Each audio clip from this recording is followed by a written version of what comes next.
Estamos apresentando Compreendendo o Apocalipse, que é uma sequência de vídeos para decifrar, da melhor e da mais completa forma possível, os símbolos e os códigos ocultos da palavra final de Deus no último livro da Bíblia, o livro das Revelações, utilizando para isso as mais preciosas e profundas chaves espirituais disponíveis na nossa presente época. Após termos entendido os grandes princípios e fundamentos espirituais nos dois vídeos anteriores, neste vídeo nós começaremos a parte 3, as cartas às igrejas, selos, prodígios e os seres do mal, onde iniciaremos a leitura e o entendimento espiritual de todo o Apocalipse, utilizando as chaves espirituais que já estudamos e seguindo a estrutura espiritual do Apocalipse que será apresentada logo a seguir, mas com base naquilo que já estudamos. Caso tenham alguma dúvida sobre certas afirmações que faremos neste vídeo, algumas delas que podemos reconhecer que podem ser até surpreendentes, pedimos que assistam ou revejam os vídeos anteriores dessa sequência, onde mostramos as bases e os fundamentos espirituais que nos permitiram chegar às conclusões que estão sendo apresentadas agora.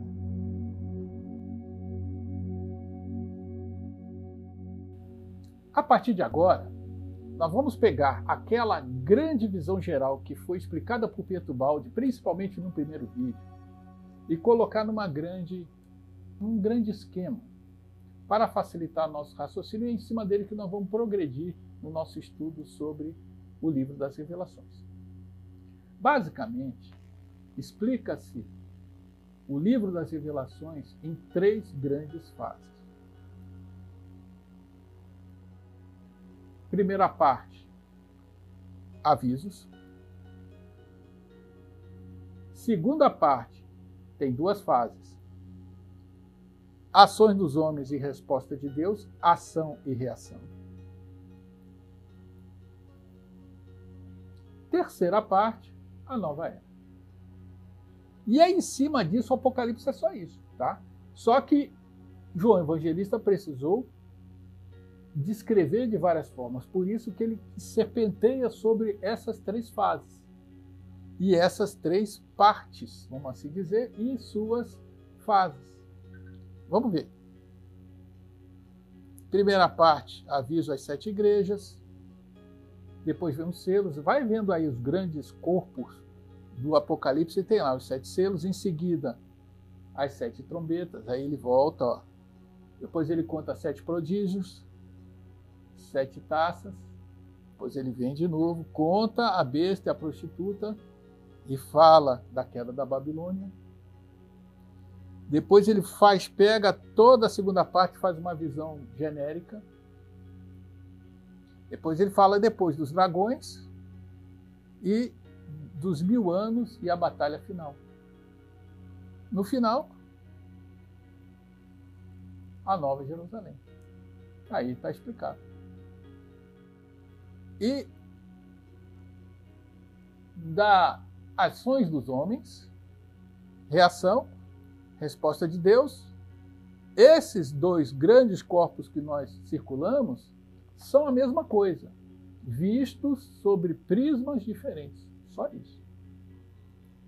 E usando os princípios que nós comentamos, iniciaremos falando das 7 igrejas. Gente, Pietro Baldi não se arriscou a entrar em detalhes das 7 igrejas. Nós apenas, como vimos 7 igrejas, nós procuramos usar as orientações espirituais que nos foram dadas, estudando um pouquinho da história, meditando também, e pegamos os 7 grandes continentes e encaixamos como nós sentimos ser mais conveniente, dentro dos princípios que Pietro Baldi nos deu. Mas ele especificamente não entrou nesse detalhe. Por isso deixamos em aberto entre nós e quem nos escuta e nos vê agora, que se houver alguma coisa que discorde, não ponham a culpa em nenhum ser que não seja nós mesmos. Pode, inclusive, comentar, criticar, será um prazer ser corrigido e orientado para que essa informação fique ainda mais rica para todos os irmãos e as irmãs que estão nos escutando. Dito isso, vamos lá. Primeira carta. Igreja de Éfeso. Pequeno resumo.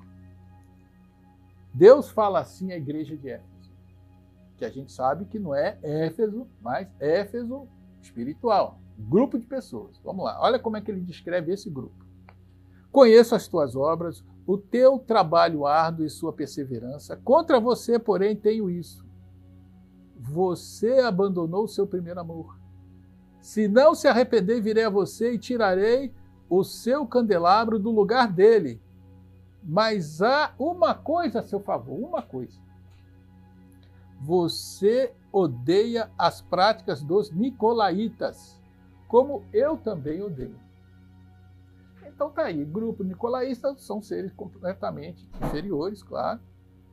Éfeso, já comentamos, é um grupo que está sendo descrito aqui e que nós analisamos como um povo bom, mas que se desviou.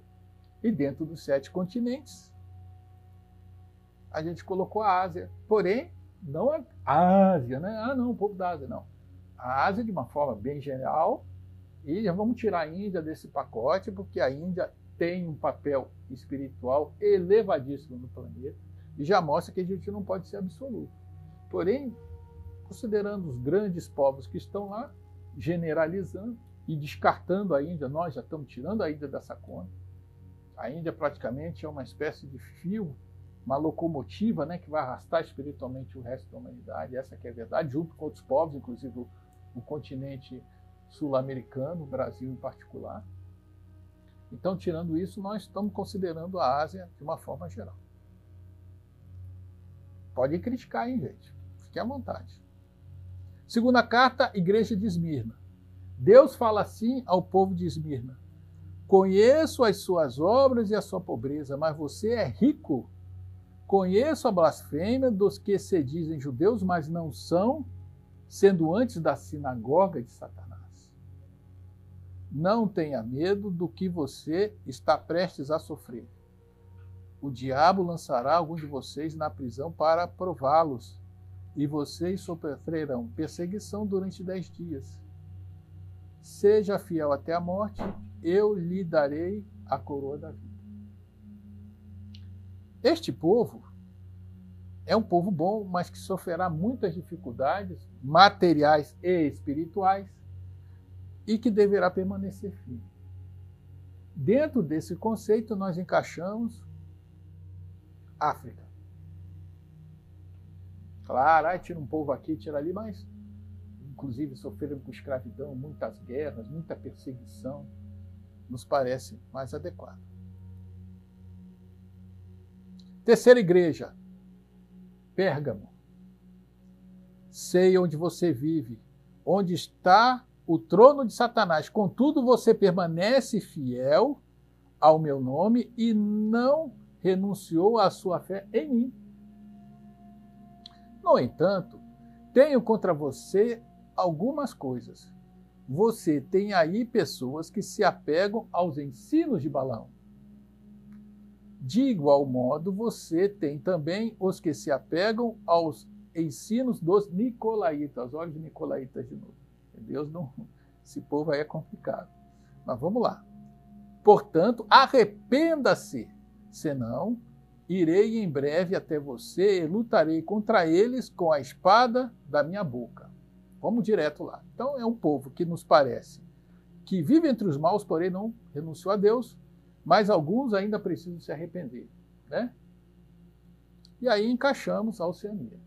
Mais por eliminação do que mesmo por uma identificação correta. Tivemos certa dificuldade, tá?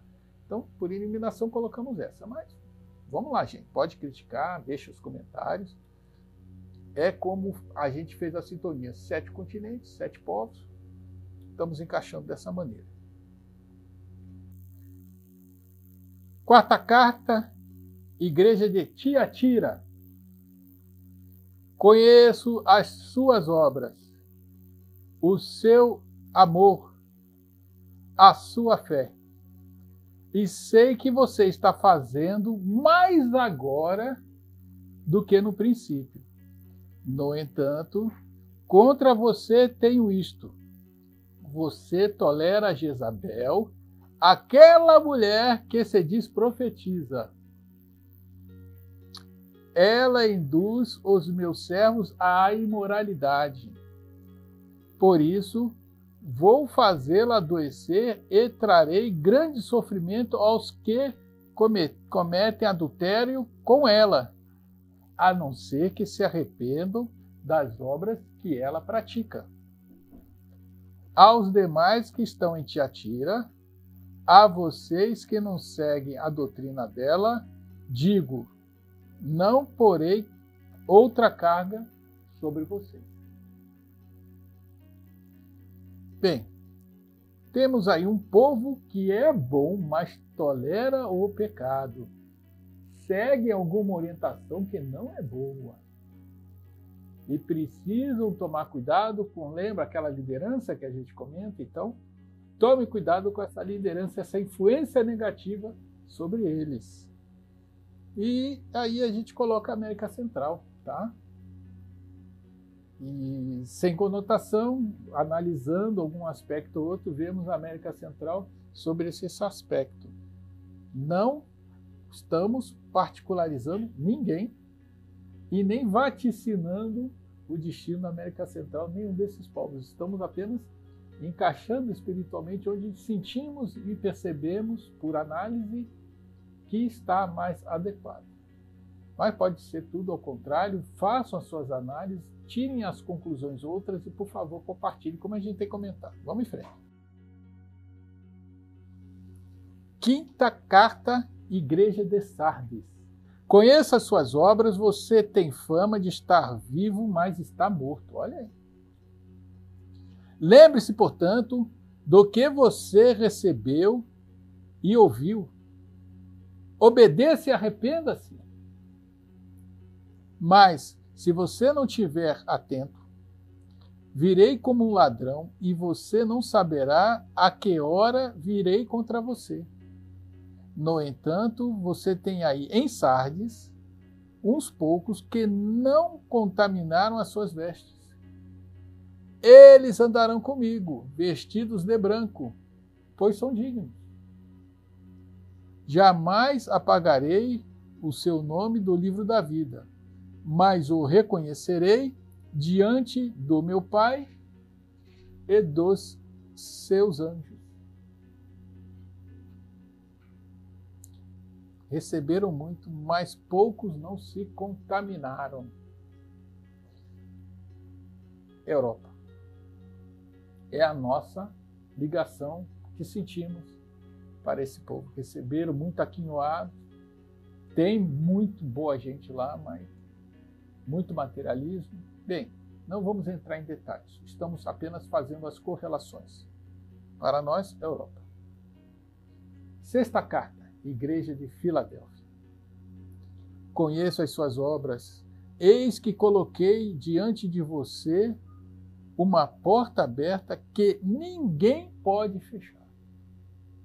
Sei que você tem pouca força, mas guardou a minha palavra e não negou o meu nome. Veja o que farei com aqueles que são da sinagoga de Satanás e que se dizem judeus e não são, mas são mentirosos. Farei que se prostrem aos meus pés e reconheçam que eu o amei. Venho em breve, retenha o que tem, para que ninguém tome a sua coroa. Farei do vencedor uma coluna no santuário do meu Deus, e dali ele jamais sairá. Puxa! Um povo muito bom diante de Deus. E, nesse aspecto, consideramos a América Latina como um todo, mas o Brasil em particular como encaixado nessa mensagem de Deus aos homens. E vamos aqui adiantar um pouquinho, porque, na verdade, essa relação da Filadélfia com o Brasil, ela tem uma base bem profunda, espiritual. Ele é comentado no livro Brasil, Coração do Mundo, Pátria do Evangelho, psicografia do grande membro da Academia Brasileira de Letras, Humberto de Campos, desencarnado, escrevendo por meio de Chico Xavier, já é uma referência por si só elevadíssima, mas ela é repetida várias vezes em várias obras também de muita relevância espiritual. O próprio Pietro Baldi falou da nova civilização do terceiro milênio, fala do Brasil. Ramatiz, que fala no livro Mensagem do Astral, referências sobre o Brasil. E também um livro incrível que chama-se Francisco de Assis de Miramês, um dos melhores livros espirituais disponíveis aí para a humanidade, pois conta a história de uma alma elevadíssima da Idade Média, em particular no século XIII, que foi o nosso Poverello de Assis, Francisco de Assis, e ele aponta o Brasil de novo. Inclusive faz referência a Pietro Baldi. E muitos outros livros são unânimes em apontar o Brasil como um herdeiro da nova era. Por isso apontamos o Brasil, mas abrimos, né, para a América Latina, por afinidade até, nós somos povos muito próximos, esta correlação com a Carta de Filadélfia. Sétima carta. Igreja de Laodiceia. Conheço as suas obras e sei que você não é nem frio nem quente. Melhor seria se você fosse frio ou quente. Assim, porque você é morno, não é frio nem quente, estou a ponto de vomitá-lo da minha boca. Você diz, estou rico, adquiri riquezas e não preciso de nada. Não reconhece, porém, que é miserável e que está nu. Dou este conselho. Compre de mim ouro refinado no fogo, e você se tornará rico. E compre colírio para ungir os seus olhos e poder enxergar. Recomendo e disciplino aqueles que eu amo. Por isso, seja diligente e arrependa-se. Um povo dúbio, desviado, rico, mas que é pobre. América do Norte. E vamos mostrar os motivos daqui a pouco, logo em seguida. Passados os avisos, vamos para a outra parte, segunda parte, e a primeira fase, ações dos homens.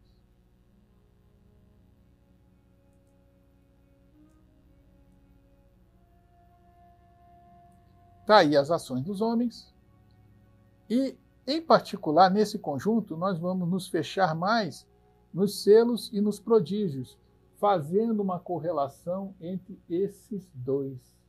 Depois nós vamos vir mais abaixo, dentro dessa coluna das ações dos homens. Mas nós vamos provar que existe uma correlação incrível dada por Pietro Baldi.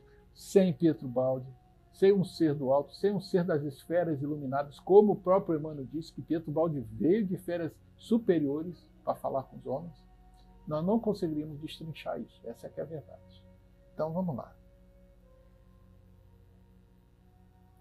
E nessa parte, nós vamos trabalhar principalmente os 4 cavaleiros do Apocalipse. Tá? Essa parte é que todo mundo faz uma confusão e vamos usar Pietro Baldi. Sem ele a gente não vai chegar a lugar nenhum, essa que é a verdade. Mas vamos primeiro traçar e ver os 4 cavaleiros. E a relação dele com os prodígios, como estava no quadro anterior. Primeiro cavaleiro, o cavalo branco. Segundo cavaleiro, segundo selo, cavalo vermelho. Terceiro selo, cavalo preto. Quarto selo, cavalo amarelo. Os 4 cavaleiros. E Pietubaldi pega cada um deles e joga com os prodígios. Então ele fala assim, o primeiro selo, cavalo branco, dá para se relacionar com o primeiro prodígio, que é a mulher e o dragão. O segundo selo, cavalo vermelho, ele relaciona com o segundo prodígio, que é a besta que saiu do mar. E está tudo lá bem descrito como é que eles são. O terceiro selo, ele vai explicar depois, ele pula, que é o cavalo preto. E vai para o quarto selo, cavalo amarelo, e diz que é o terceiro prodígio, a besta que saiu da terra. Gente, agora é que vem, segura aí. Com o seu gabarito espiritual, reverendado pelo seu guia espiritual, que é nada mais, nada menos que o próprio João Evangelista, que recebeu o Apocalipse. Chico Xavier, contemporâneo, os dois eram amicíssimos. Se tivesse alguma coisa errada, o Chico era o primeiro a falar, essa que é a verdade. Esse livro foi escrito em 1956, Profecias, escrito por Pietubaldi. Então houve aí praticamente meia década para se contestar o livro, para dizer, olha, não é assim, não é assado, não, Chico Xavier ficou calado. E ele falando, olha, eu estou aqui, eu escrevi e meu guia é esse. Ele não diz que foi o guia que disse, mas ele tem referência espiritual dita pelo próprio Chico Xavier. Ele fala das esferas elevadas, estamos repetindo várias vezes, o próprio Emmanuel disse várias vezes. E ele faz uma correlação que só ele podia fazer, tá? Ele pega, por exemplo, o primeiro selo, cavalo branco, diz que está relacionado com a mulher e o dragão, que é o primeiro prodígio, e que ele simboliza o imperialismo inglês. E nisso, Pietubaldi comenta que ele está colocando todo o evento do Apocalipse nas suas partes mais críticas à história recente da humanidade, ratificando que estamos no momento crítico. Olha só. Como todas as religiões estão dizendo. Até aí não há surpresa. O segundo selo, que é o cavalo vermelho, besta que saiu do mar, ele pega e põe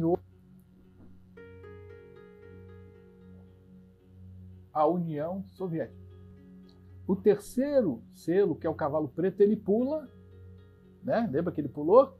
Mas relaciona ele em termos de nação à Alemanha nazista.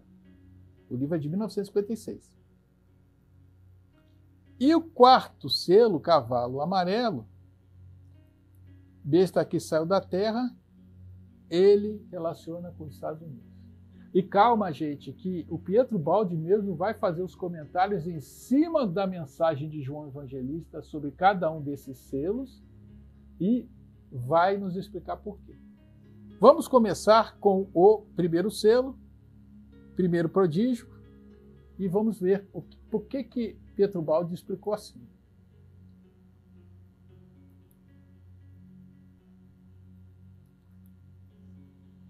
Em amarelo está o comentário de Pietubaldi sobre a descrição que está no Apocalipse, sobre tanto o cavalo, ou o selo, e o prodígio. Tá? No caso, estamos vendo aqui a mulher, o dragão, e o primeiro selo, que é o cavalo branco. Então ele faz uma juntada das descrições desses dois seres e relaciona, explicando por que ele escolheu, ou disse que está relacionado com a Inglaterra ou imperialismo inglês. Então ele diz que realmente o dragão ou a serpente tem aquele aspecto sinuoso, matreiro, muito típico, né, desse povo. Existe a característica bestial da animalidade, só importa o que é da terra, materialismo, ganância, capitalismo. Não capitalismo como a gente comenta, mas a necessidade de ganho, de ter.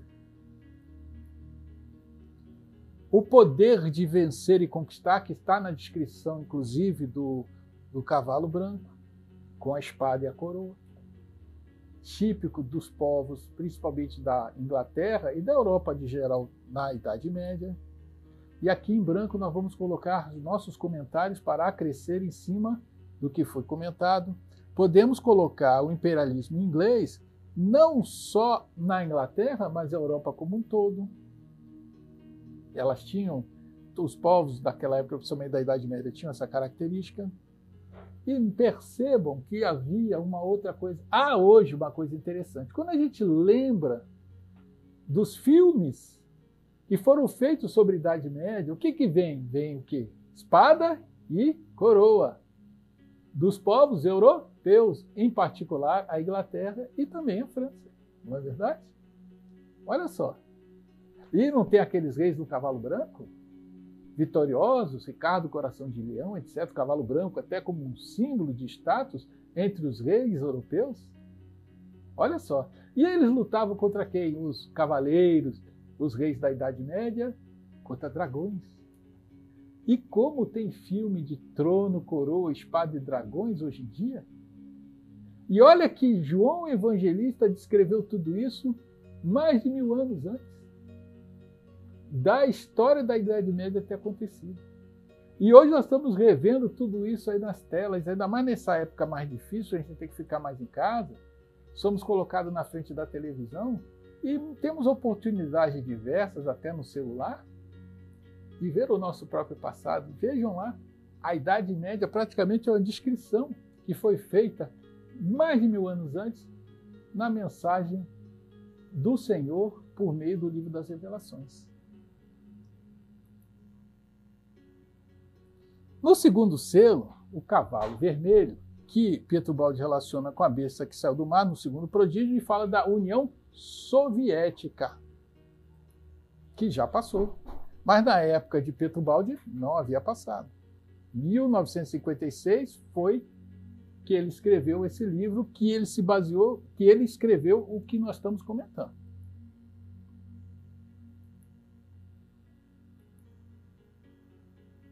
Então aqui as 3 correlações de Pietro Baldi, comentários relacionados com o Apocalipse, poder de tirar a paz da Terra, indiscutível, foi o que fez a União Soviética, como poucos fizeram, foi uma carnificina a união dos povos da União Soviética, e onde eles entravam realmente havia muitos conflitos criados por essa polarização, principalmente capitalismo e comunismo.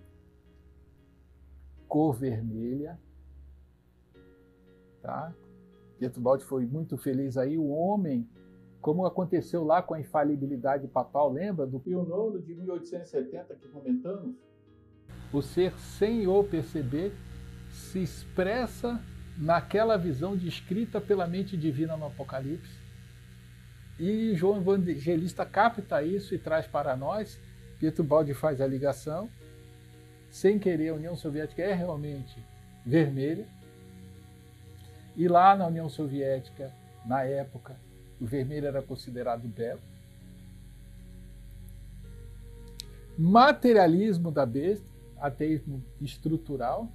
A União Soviética, pelo comunismo, tinha oficialmente extirpado a religião, ou seja, colocou a visão materialista acima de tudo, mostrando a sua origem inferior, logo de cá. O mar, né? Muitos povos, porque eram vários povos reunidos, União Soviética. Eram 15 povos, né? Que tiveram depois, com a queda da União Soviética, cada um foi para o seu lado. Muitos povos reunidos, realmente fantástico. Está lá entre as descrições da besta, muitos povos. Admirada pelos povos, quando a União Soviética foi criada e depois, durante a Guerra Mundial, em que ela foi muito admirada realmente, as guerras terríveis que elas fizeram e venceram, ajudaram realmente os aliados, né? E depois lançaram satélites, foguetes, fizeram aviões, e naquele pós-guerra ali, os povos, principalmente os europeus, franceses, balançaram o coração, muitos pensaram em ser comunistas, socialistas, algo parecido. Depois a verdade foi revelada. Mas havia uma admiração dos povos ocidentais com relação às proezas da União Soviética. Chaga curada, ou seja, ela foi atingida e depois se recuperou. Aí ele fala da besta, e nós aqui, Pietro Baldi também especula isso, talvez a União Soviética, naquelas batalhas terríveis ali de 1941, de Stalingrado, Leningrado, né? Leningrado morreu de fome os soldados. Stalingrado foi uma guerra praticamente de desgaste terrível. Ali a União Soviética sentiu bastante o golpe, mas se recuperou e venceu a guerra. A história está aí. Impressionante. Quem usa a espada? Pietro Baldi comenta, ela vai se autodestruir. Gente, nós estamos tirando esses comentários que estão aí amarelo, como nós falamos, do livro do Pietro Baldi, Profecias. Em 1956, quando ele fez esse livro, a União Soviética estava no auge do auge. Ninguém ia imaginar, mas o que estava se perguntando é se os Estados Unidos ia dar conta de acompanhar a União Soviética. A União Soviética estava no auge e ele falou. Por isso que ele tem uma origem especial. Naquela época ele disse, vai se autodestruir. Ele não diz nem que vai cair. Autodestruir. O que aconteceu em 89? A União Soviética se desfacelou sozinha. Então, o Apocalipse diz que quem usa a espada, com a espada será ferida. Está lá descrito sobre a besta e sobre o cavalo vermelho. E Pietro Baldi usa essa base para dizer a União Soviética não vai ficar de pé. E não deu outra. Naquela época, impossível de se imaginar, 56, mais 89 se desfacelou. Foi exatamente isso. Impressionante. E nós aqui só temos para colocar que, em termos históricos, a União Soviética só viveu de 1917 a 89, 72 anos, que numericamente nós temos os 6 vezes 4 vezes 3. O 4 vezes 3 é a parte espiritual que deveria ser levada, mas o 6 derruba tudo. Né? É um símbolo de besta. Muito interessante também. Terceiro selo, Cavaleiro Preto, Alemanha nazista.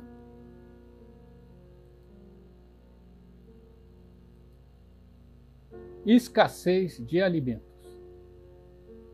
João Evangelista descreve o Cavaleiro Preto como um ser que está num cavalo negro, claro, com uma balança. E que é dada uma ordem a ele, que é basicamente o seguinte: meio quilo de trigo vale 1 denário, meio quilo de cevada, também 1 denário, mas não faça nada com vinho nem com azeite. E a interpretação do alto com relação a isso é que há uma escassez de alimentos. E o que se comenta, segundo Pietro Baldi, é que exatamente foi o que aconteceu com a Alemanha nazista. Depois que a Alemanha havia perdido a Primeira Guerra Mundial, com o Tratado de Versailles, eles foram obrigados a pagar um espólio de guerra, ou seja, os gastos da guerra dos países aliados, França, Inglaterra e por aí vai. Então eles tiveram uma incrível necessidade alimentar.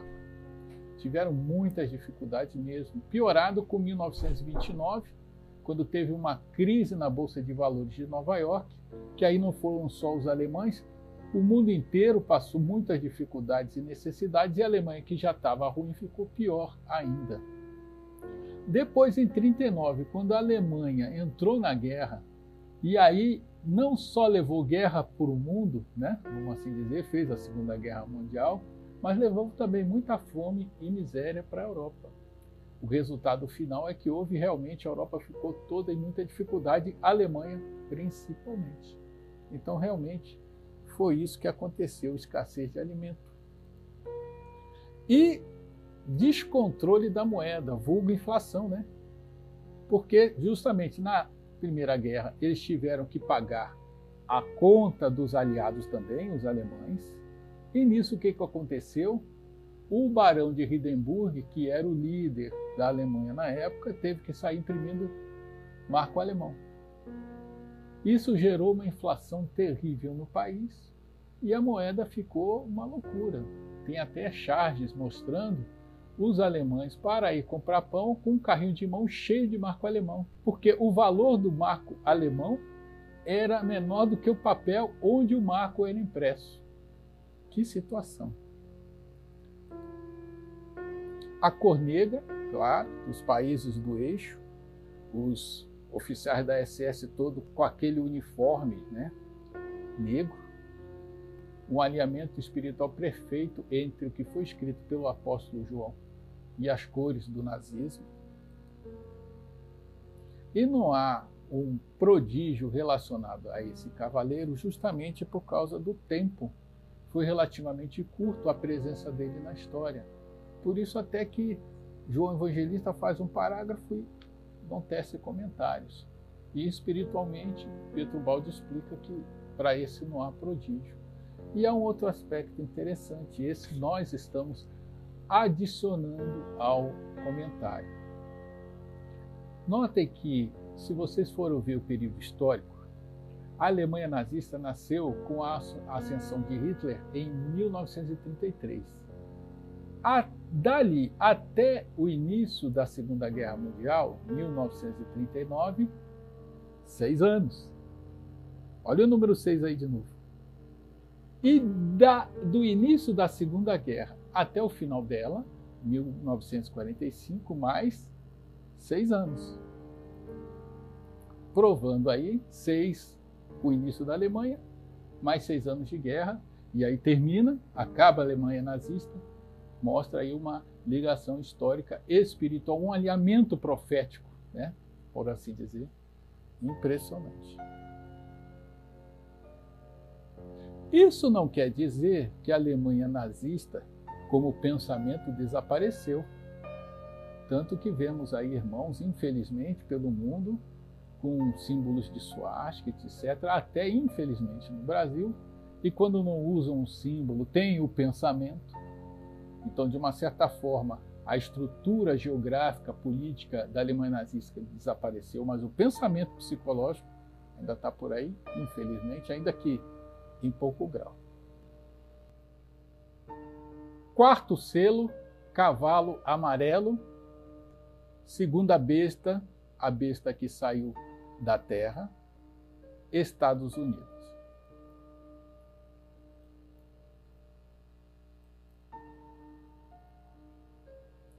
Aqui nós vamos precisar fazer um rápido parênteses. Até agora, nós não tivemos problemas para identificar os outros seres do Apocalipse, segundo as orientações espirituais elevadas. Falamos de União Soviética, de Alemanha nazista, de Império Britânico, que são coisas que para nós aqui brasileiros é um pouco distante. Nós não nos identificamos, porém os Estados Unidos é diferente, não é verdade? Quem não se admira da pujança dos americanos? Nós temos entre nós muitos que têm um alinhamento cultural, político, o pensamento dele é muito parecido com o do americano e gostaria de ver aqui muitas coisas que os americanos fazem. Não é isso que acontece? Então, nós estamos meio que influenciados pela pujança e a presença dos americanos aqui no Brasil. Dessa forma, vai ser mais difícil para nós, já que a identificação é muito próxima, aceitar alguma das observações que vão ser apresentadas pelos seres do alto. Mas nós temos que prestar atenção no seguinte: nas outras 3 designações do Império Britânico, da Alemanha nazista e da União Soviética, eles acertaram. Então não tem como a gente imaginar que eles vão errar justamente agora. Principalmente nesse último ser, que parece ser o ser que vai encerrar o processo das ações dos homens na Terra. Realmente os Estados Unidos está aí, firme e forte, e parece que é o último ser que deverá sofrer, vamos dizer, que atuará antes da virada dos tempos. O macete é a gente continuar mantendo essa distância, para a gente não criar resistência sobre as informações que vão chegar. Então a gente se distancia como se não tivéssemos nada por isso, espiritualmente estamos longe, apenas ouvindo e observando, nada de ações de defesa.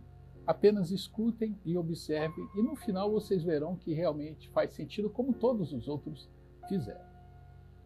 Bom, ouvido bem isso, entendendo essa posição espiritual distanciada, sigamos em frente.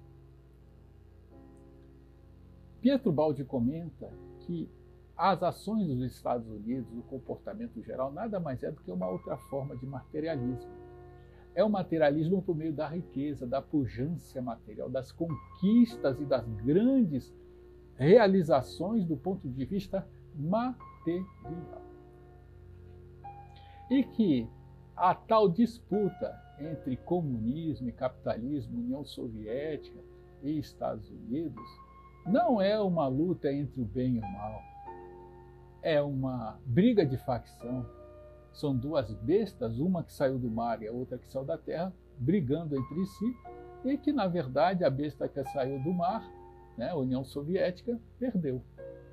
Mas não quer dizer que a vitoriosa, entre aspas, até agora, que é os Estados Unidos, vai imperar. Ela apenas é a besta que prevaleceu diante dessa luta.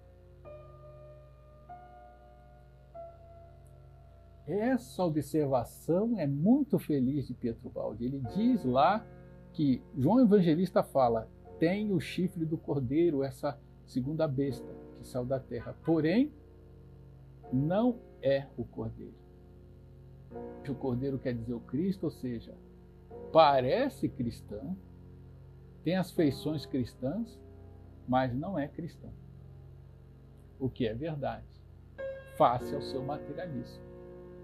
E que observamos muito claramente no comportamento. Por favor, nós vamos comentar especificamente certos tipos de atos, mas não estamos generalizando, é apenas para entendimento das orientações que estão sendo dadas para nós.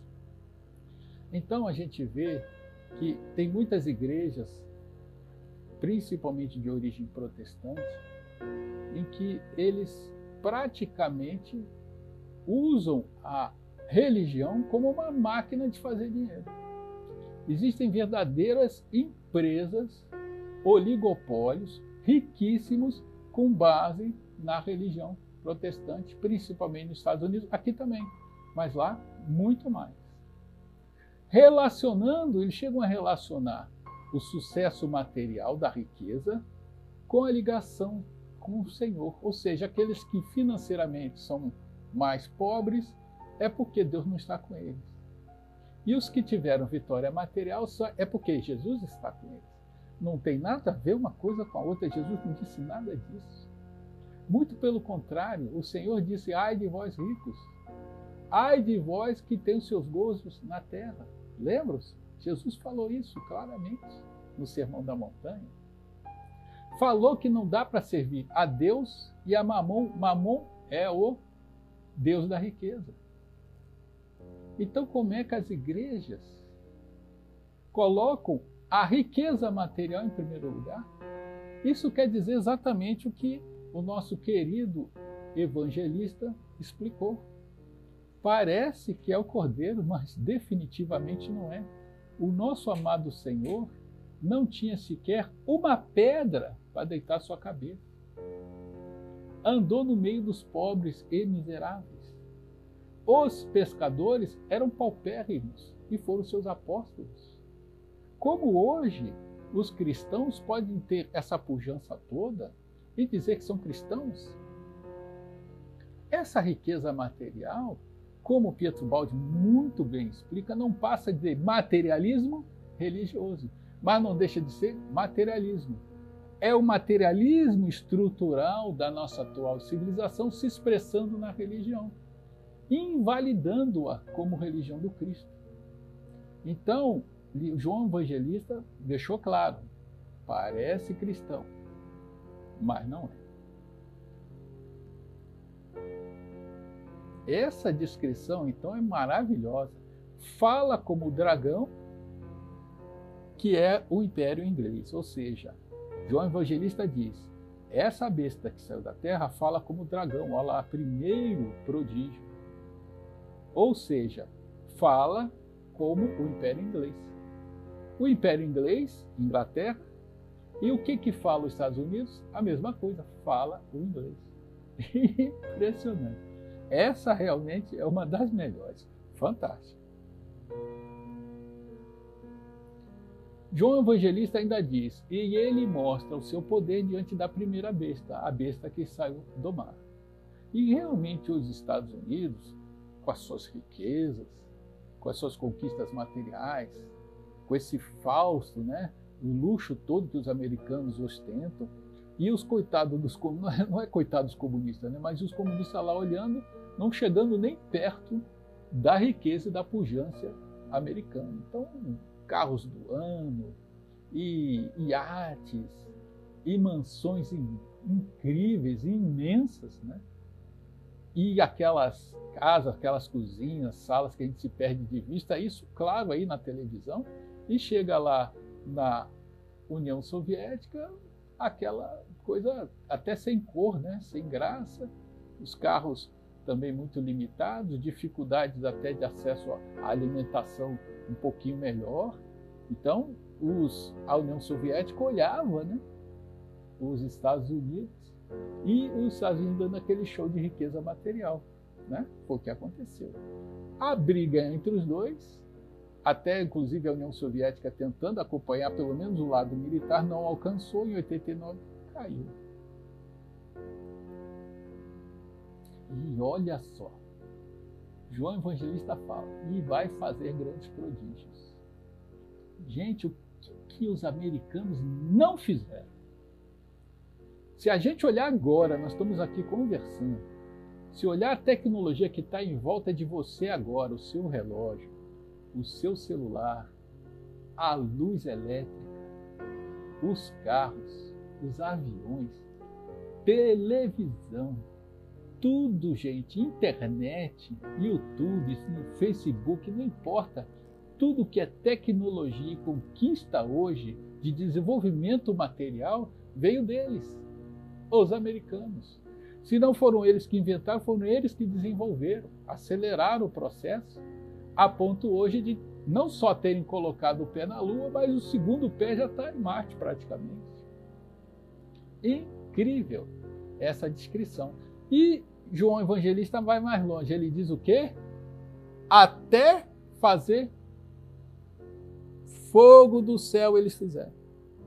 Bomba atômica em Hiroshima e Nagasaki.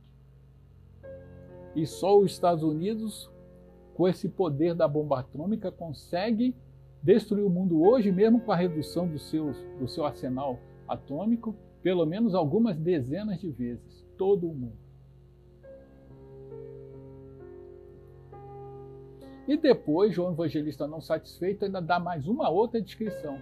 Diz que ninguém vai poder comprar nada sem o nome e o número da besta, e dá esse número, 666. É aquele 666 nosso, que nós já falamos o simbolismo dele, é o símbolo da besta perfeita, o materialismo estrutural completo no fundo do poço. Não, mas os Estados Unidos é uma beleza. Não, vamos ver tudo colorido, tudo maravilhoso, mas não quer dizer que seja superior. Espiritualmente é o mais baixo grau. Notem que a coisa é tão espiritualmente inferior que até as religiões são materialistas. É o fim da picada. Por isso, João Evangelista aponta esse aspecto para a gente ter olhos de ver e ouvidos de ouvir. E o que é esse número que tem que se ter? É o dólar. É um número que você tem que ter na cabeça, como está lá no Apocalipse, na mão.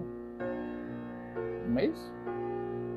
E uma curiosidade, mas como a gente fala, alinhamento profético, a gente não pode se surpreender com nada, porque é inconsciente. A gente vai manifestando. Quando eu fui pegar essa nota lá na internet, é uma nota comum que a gente vê na internet. Olha o número de série da nota aqui, logo de cara, ó.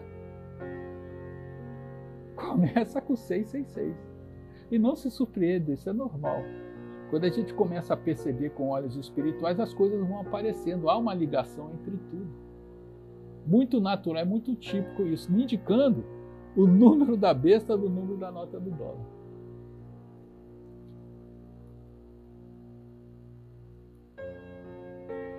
Mas como nós dissemos, nos Estados Unidos, como estamos imersos na cultura e na influência americana, nós vamos ter que estudar um pouquinho mais, talvez bem mais. para a gente mesmo orar e vigiar. Até reconhecendo que muitos de nós mesmos, estamos influenciados, estamos tendendo, muitas vezes em nossas ações e pensamentos, a ter esse comportamento da besta. Então, se a gente sabe, opa, isso aqui não, isso a gente vai evitando. Então, sigamos. Império Romano, Nero, Igreja Romana. Isso daí, como já está em branco, é o nosso comentário. As informações do alto dizem que os romanos, aqueles romanos terríveis, que conquistaram a Europa e grande parte da Ásia, e que também perseguiram Cristo sem piedade, e os cristãos, reencarnaram como os americanos. Ou seja, os Estados Unidos, em sua grande maioria, são romanos reencarnados e melhorados, porque as reencarnações de civilizações não vão chegar à toa, não é para a pessoa continuar a mesma. Deus nos livre. Melhoraram, inclusive absorveram a ideia cristã, mas continuaram materialistas, mas absorveram alguma coisa. E nós vamos observar muitas características romanas do psiquismo romano, ou da besta primitiva romana e da cultura da Igreja Romana, Igreja Católica Apostólica Romana, nos Estados Unidos. Querem ver? Quando a gente observa isso aí que vocês estão vendo, é o símbolo do exército romano, a águia, e o símbolo do exército americano, a águia também. As águias são até parecidas. As lutas, MMA, boxe, né? Que tem muitos americanos, adoram essas coisas, aquela luta de gladiadores, um na frente do outro, se arrebentando todo, nada mais é, segundo os seres do alto, como reminiscência das lutas de gladiadores das arenas antigas. Os romanos não adoravam ficar nas arenas ali gritando e vendo a pessoa se ensanguentar toda? Olha aí, a gente faz a mesma coisa hoje. E os americanos mais do que os outros, né? Seria, em vez de ser rinha de galo, é rinha de seres humanos. Uma crueldade impressionante, mas está aí, mostrando que esse psiquismo ainda está neles. Gente, olha só, isso daí a gente jura não, isso aí é o... que é isso? É o Capitólio ou é um templo romano? É um templo romano, que está lá em Roma, mas é igualzinho o Capitólio. Inclusive as grandes instituições públicas americanas, aí vem Capitólio, né, o templo lá de Lincoln, o obelisco que tem lá em Washington, a própria Casa Branca, aqueles arcos, aquelas enormes colunas, os arquitetos que as fizeram, confessam, não, a gente copiou do conceito romano. Psiquicamente, refizeram as obras que já tinham feito séculos atrás. E conta também os seres do alto que quando os americanos foram combater a Alemanha nazista, o eixo, né, na Segunda Guerra Mundial, aqueles que entraram ali pela Itália, tentando expulsar, né, os fascistas e os nazistas da Europa, eles, quando começaram a andar, principalmente ali naquelas áreas onde era o Império Romano, começaram a ter devaneios, começaram a lembrar da época em que eles estavam, não lembrar, mas sentir que já tiveram ali. Daí aqueles filmes da década de 50, 60, Covardes, Ben-Hur, Cleópatra, né? Que foram feitos naquela época e depois pararam. Acabou a guerra, passou aquela reminiscência, aquela geração que participou da guerra foi embora, pronto, voltou, ficaram mais calmos. Mas até hoje eles admiram muito. Está lá a admiração incrível pelo Império Romano, porque eram eles. Essa aqui é a verdade. Capitalismo. Nós já falamos que os Estados Unidos recebe hoje, tem o galardão do capitalismo. É o capitalismo em pessoa. Tanto que se assumiu em combate ao comunismo. Uma besta contra outra besta. Mas o capitalismo que venceu, nós comentamos, não, entre os dois, capitalismo e comunismo, é briga de facção. Realmente, o comunismo perdeu. Mas quando a gente olha o capitalismo, peraí, o que tem de mal no capitalismo? O que tem a ver a besta com o capitalismo? O capitalismo é bom. Não é porque o outro perdeu o comunismo, que o capitalismo seja algo efetivamente bom. Tanto é assim que o comunismo acabou em 1989, não é isso? Porém, de lá para cá, são cerca de 30 anos, podemos dizer que o mundo melhorou significativamente? Ou o mundo está mais ou menos na mesma? Será que o chamado capitalismo, não estamos dizendo que o comunismo é lá essas coisas, muito pelo contrário, é péssimo, tá? É a inferioridade nos seus piores graus, mas o capitalismo também não é coisa muito melhor, não. Tanto que, passado o comunismo, depois de 30 anos, o mundo, o Brasil, nós não avançamos muito. Porque é o sinal da besta. A besta não vai fazer as coisas melhorarem. As pessoas não estão melhores. Ainda mais com essa situação aí que estamos vendo agora, com esses dramas mais recentes que estamos vendo até na área sanitária. Não quer dizer que estamos melhores com o capitalismo. Pelo contrário. E ainda tem mais alguns detalhes. Por isso vamos estudar mais isso daí, nós não somos aqui a ponto de A e a ponto de B. Na verdade, nós não estamos em nenhum dos dois lados, estamos procurando ficar acima, vendo a situação das bestas do mar e da terra. Mas como da terra prevaleceu, estamos analisando a terra para entendermos, para não sermos dela. O touro de Wall Street. Em 87, um escultor, até um pouco apiedado da situação, porque houve uma queda, uma crise econômica grave, uma queda forte na bolsa de Wall Street, em Nova York, fez um touro. Fez um touro de bronze bonito e colocou na frente da bolsa de Nova York, que é o centro econômico do mundo. O touro não é exatamente, olha aí, o touro de Wall Street e o desenho que vocês estão vendo aí, ó, do touro da besta que saiu da terra, até são semelhantes, não é?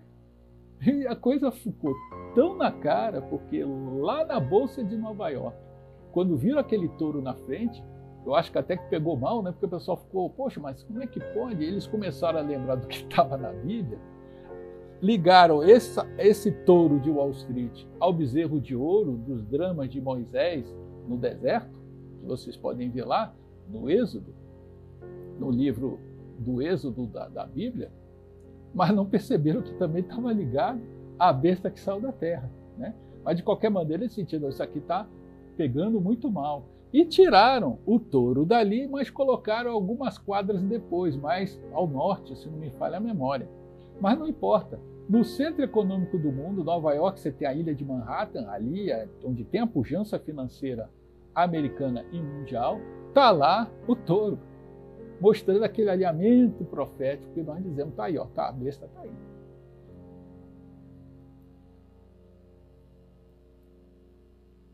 Há uma outra conotação que a gente não pode deixar de comentar.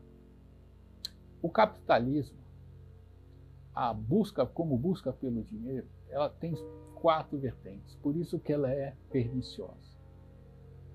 Só existem 4 grandes detentores mundiais do recurso do capital no mundo.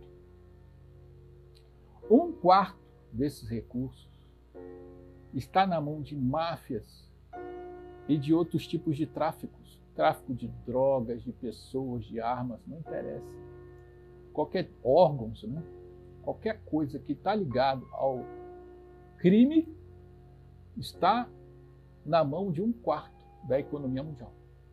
1/4. O outro 1/4 está na mão da indústria de guerra. Só esses 2 aspectos terríveis da humanidade respondem por 50% do recurso financeiro mundial. A terceira está ligada aos grandes conglomerados, são essas super, mega, ultra multinacionais, né, que estão, só os donos dela, que às vezes não são nem donos, são acionistas, são os maiores bilionários, né? não vou dar nome de A, B ou C, mas a gente já conhece. É só olhar, pegar a lista ali da Forbes, do mais rico do mundo, eles são donos de que empresas? São essas empresas aí que a gente está falando. 1/4 da economia mundial. E o outro 1/4 está com os países desenvolvidos, com os governos desses países e o seu mercado de consumo. O resto, já não, mas e o Brasil e eu? Nós não existimos, nós somos uma fração infinitesimal dos recursos mundiais. O dinheiro do mundo está na mão deles e daí está o karma em pessoa. Metade desse dinheiro é guerra ou tráfico ou crimes. Isso sem dizer que os conglomerados também não é fogo cheio. Podemos quase garantir que a maioria do dinheiro do mundo está na mão de pessoas que estão envolvidas no pecado em alto grau. Isso só é karma. Lembrem-se, um detalhe rápido, que quando terminou o comunismo em 89, surgiu uma ideia de que nós entraríamos numa era de paz. Só de entrarmos em era de paz, o mercado mundial de armamentos diminuiu a demanda, ninguém mais precisou comprar arma. Então, os Estados Unidos, olha só, o centro econômico do mundo entrou numa recessão. Sem o comércio de armas, os Estados Unidos entrou numa recessão, mas logo veio a guerra do Kuwait, em 91, e aí os Estados Unidos se recuperou de novo. Mas deu para ver bem ali, só como exemplo, de que não é só os Estados Unidos, vem gente, porque se os Estados Unidos cair, cai o mundo inteiro, não é isso? Então nós estamos todos atrelados. A gente só está identificando lá a representação daquilo que nós também, infelizmente, nos identificamos. Ainda bem que o Brasil não depende tanto de armas para a sua economia funcionar, glória a Deus. Mas é verdade que também estamos muito atrelados a eles. E isso prova esse comentário que eu falei da relação econômica, que existe uma dependência direta. Infelizmente, o mundo capital precisa funcionar e depende muito do crime, que tanto se discute, a droga não acaba, os crimes, os grandes tráficos não acabam, a guerra não acaba, é porque, na verdade, há uma necessidade dele nesse mundo capitalista, ou seja, a besta que saiu da terra precisa disso para se alimentar e sobreviver. Infelizmente. Por isso é besta. E tem um outro aspecto que leva a besta a gerar tantos problemas. O capitalismo é basicamente uma competição. Tá? Só estamos se explicando o capitalismo, repetindo, para entendermos porque nós estamos nele. Tá? Quando a gente vê o comunismo, a gente critica fácil e a gente nem perdeu tempo explicando que é fácil ver que eles estão no erro. Mas nós, os capitalistas, o que a gente está fazendo de errado? Vamos ver onde é que está o problema sucintamente. O capitalismo é concorrência e competição, certo? Tudo bem. Então, vamos lá, está o cara correndo. Mas quem é que ganha? Quem ganha são, olha aí uma lista aí de pilotos de Fórmula 1, quem ganha são os primeiros.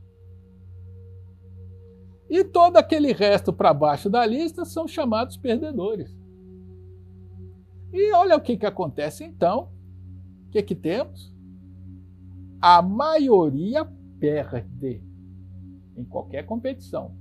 Quem ganha são poucos. Há vitória, há prêmios, há ouro, mas para poucos. A maioria perde. Você vê uma Olimpíada, você vê uma Copa, ganha 1, 2, 3. E os outros 20, 50 mil não interessa. Perderam. Isso quer dizer que a maioria na competição é de pessoas que perderam, ou seja, o capitalismo como competição necessariamente faz parte do processo como competição, gerará poucos vitoriosos, ricos, e uma maioria pobre.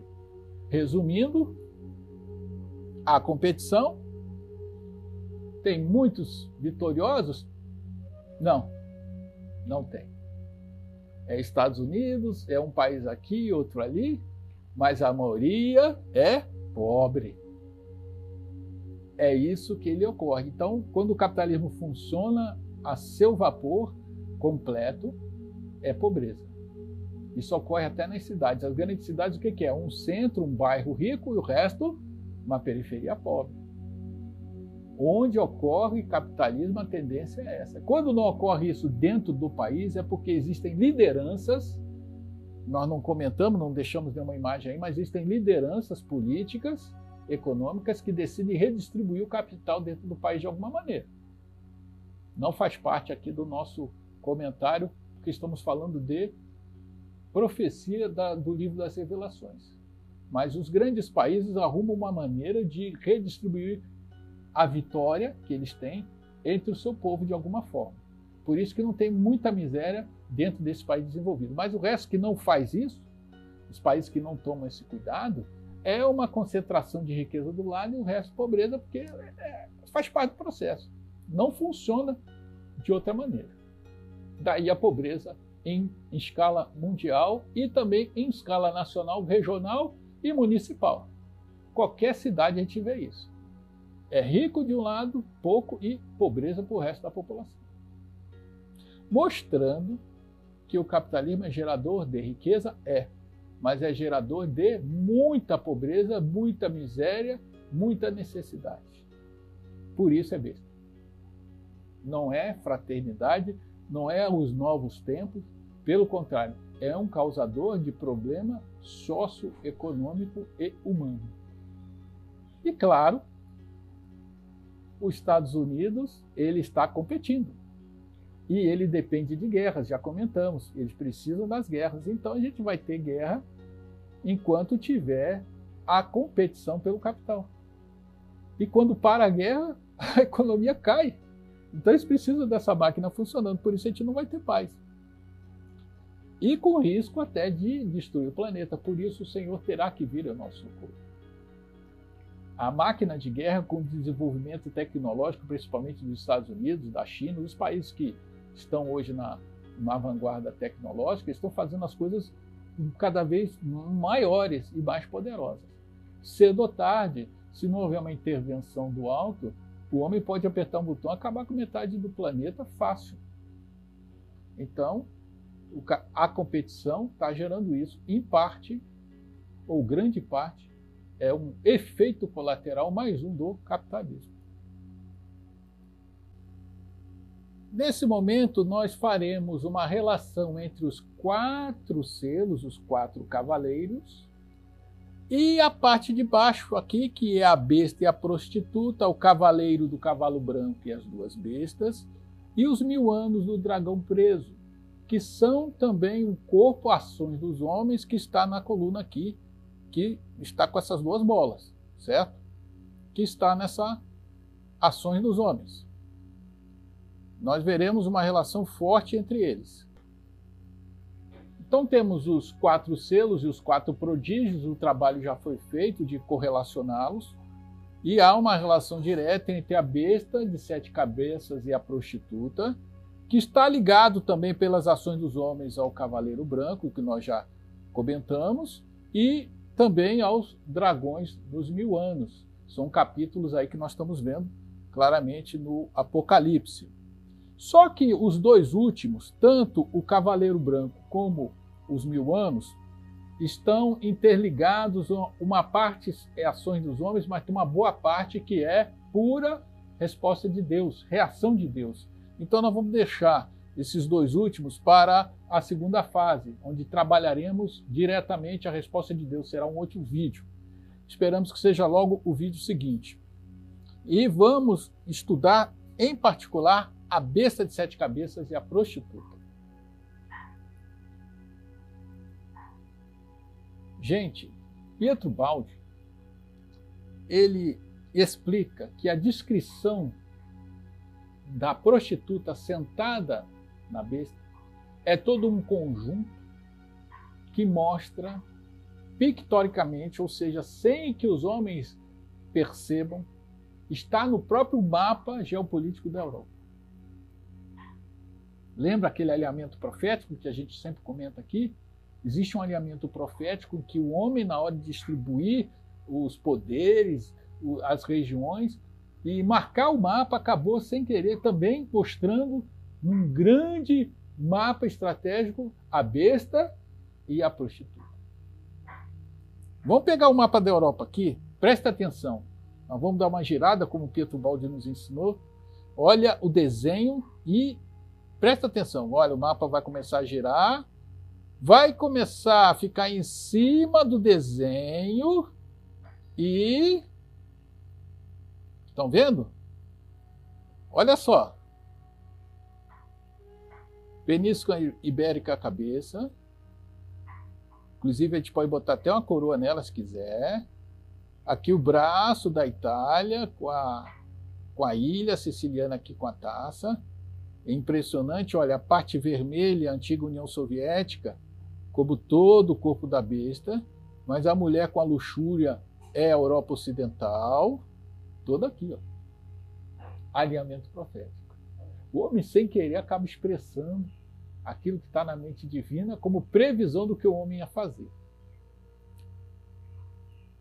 A gente pode até, para reforçar, vamos dar uma volta ali, ó, vai voltar agora, vai começar a mostrar de novo o mapa. Tá? Agora a gente consegue ver melhor. Tá vendo o mapa aí agora? Ó. Viram? Incrível. Mais uma vez, comprovando, já fizemos várias provas de alinhamento profético. Mais uma. A partir desse momento, já fizemos quanto? Fizemos os 4 cavaleiros. São só 4 selos, certo? E os prodígios correspondentes. Seguiremos em frente.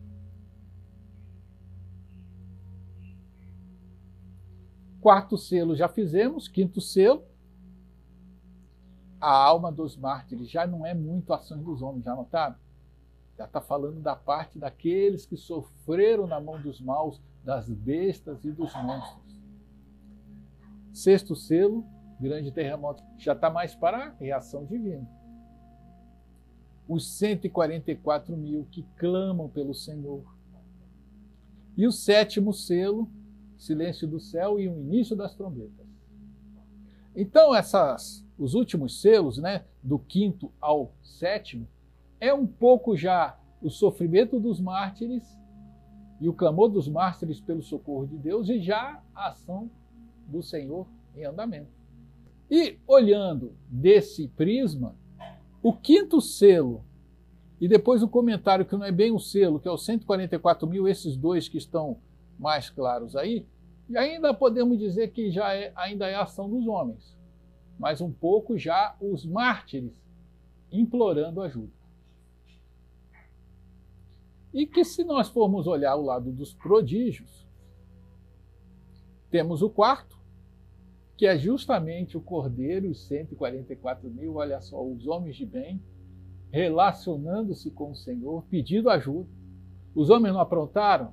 Os maus? Tudo bem, preponderaram, se impuseram, os mártires sofreram, agora os mártires estão pedindo ajuda. E 144 mil a gente já sabe, aquele número simbólico, é muita gente perfeitamente selecionada.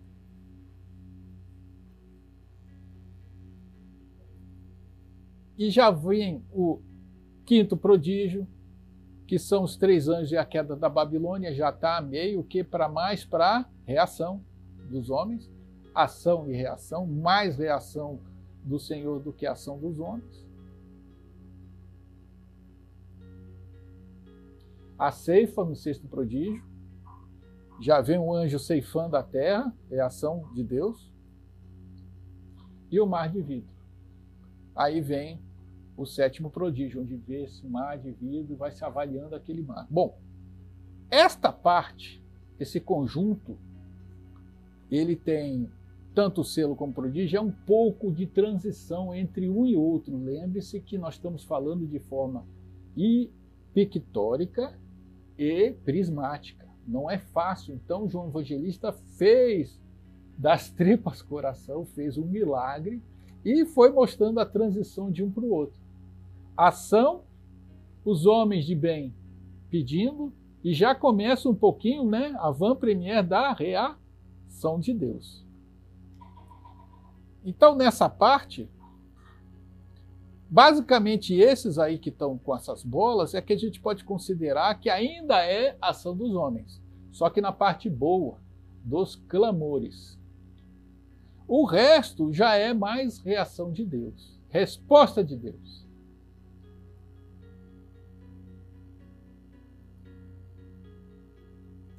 Existe um pequeno aspecto nessa sequência, no 7º selo, em que há um silêncio no céu, por meia hora. Tentaremos fazer uma análise rápida desse silêncio nos céus. Está aí. Quando o Cordeiro quebrou o 7º selo, houve silêncio no céu durante quase meia hora. Meia hora. Meia hora é, simbolicamente, pouco tempo. Silêncio, uma expectativa, uma avaliação, parada para reflexão. Então, antes de começar a outra fase, existe uma parada, uma análise, um tempo de expectativa, que é, nos parece, um silêncio espiritual. Notaram que aqueles grandes seres, grandes paranormais, como o Chico Xavier, o maior brasileiro de todos os tempos, com seus prodígios, que só poderiam, acima dele, a gente só pode imaginar o Cristo, pelo menos no Ocidente, fazendo algo semelhante. Ele foi um fenômeno mediúnico de altíssimo gabarito no planeta. Mais de 500 livros primorosamente psicografados, com mensagens do mais alto gabarito para nós. Desencarnou em 2002. Satya Sai Baba, aí os nossos irmãos e irmãs talvez não conheçam, mas é um avatar. Avatar, que a gente não é esse avatar da internet, não. Avatar, o termo avatar é um termo sânscrito, que fala manifestação divina. Melhor dizendo, é o próprio Deus encarnado. Essa é a tradução que os hindus e muitas religiões orientais entendem. Deus se manifesta, pronto. Tanto que Sai Baba diz que era a reencarnação de Rama e de Krishna e ninguém discute lá. E quem quiser ver, vai lá conferir. Nós vamos comentar mais sobre Satya Sai Baba mais na frente, mas o importante é dizer que ele viveu de 1925 até 2011 na Índia. Foi um dos maiores fenômenos espirituais de todos os tempos. Ressuscitou almas, apareceu em vários lugares, curou leproso, curou cego, materializava objetos como aceno de mão, apareceu em vários lugares ao mesmo tempo, fez milagres em cima de milagres diuturnamente por mais de 8 séculos. Foi, com certeza, um grande fenômeno espiritual. Inclusive, comentou sobre o Apocalipse. Nós estamos inserindo um pouco do comentário dele aqui nesse trabalho. E desencarnou em 2011. Então, esses dois seres, um no Oriente e um no Ocidente, se afastaram da parte física do planeta, um silêncio. Temos aí médios, profetas, etc., mas são seres que a gente tem que conhecer, são muito, muito menores. Os grandes mesmo se afastaram. É o tempo da expectativa. E estamos vivendo agora, todo mundo sabe, os desafios pandêmicos. Parece que todo o cenário indica que já há um início um pouco de um trabalho que está sendo feito naquele conceito de avisar, que olha, se você for pelo outro caminho não vai dar certo, e nós já estamos entrando nele, ainda não estamos percebendo, mas o Senhor avisou. E esses dois avisaram também, esses dois grandes seres avisaram também, se a gente for a obra deles, está tudo lá também, claramente. No caso de Satya Sai Baba, ele fala que quando o Dharma, o que é o Dharma? Quando o homem sai da retidão, ele vem para trazer para o caminho reto de novo. Ou seja, de tempos em tempos, quando a coisa está degringolando, o homem está indo para o caminho errado, ele vem para trazer para o caminho certo. Só o advento dele, do ponto de vista das religiões orientais, já é um advento de que é um momento crítico. E Chico Xavier fez centenas de comentários sobre o Apocalipse, e estamos usando ele aqui, já citamos alguns dele aqui no nosso trabalho. Mas ele se silenciaram, desencarnaram, até relativamente próximos um do outro. Silêncio no céu, expectativa. E a resposta de Deus chegando. Olha a pandemia aí. Então, com esse vídeo, nós terminamos dois aspectos importantíssimos do Apocalipse: os avisos de Deus e as ações dos homens. No próximo vídeo, nós analisaremos, estudaremos em detalhes a resposta do Senhor e a chegada da nova era. Se vocês gostaram e apreciaram todas as informações riquíssimas que dificilmente se vê por aí a respeito dos avisos e das ações dos homens, eu vou dizer de novo, vocês não viram nada. Pois a resposta de Deus e a nova era tem coisas também incríveis, abastecidas tanto por Pietro Baldi como por seres elevadíssimos que estiveram aí com a gente, mas normalmente não se faz uma análise, uma juntada e um estudo dessas informações para apresentar aos sequiosos de saber o que fazer nesse período tão crítico da humanidade, e às vezes nem entende que estamos no momento crítico, mas nos estudos que estamos fazendo com esses vídeos, está dando informações mais do que o suficiente para a gente seguir, pelo menos pelo melhor caminho que possamos entender. Então, espero que tenham apreciado esse vídeo e até o próximo vídeo. Deus os abençoe. Nós continuaremos os nossos estudos no próximo vídeo, onde analisaremos a resposta de Deus, as taças, as trombetas e a queda da Babilônia.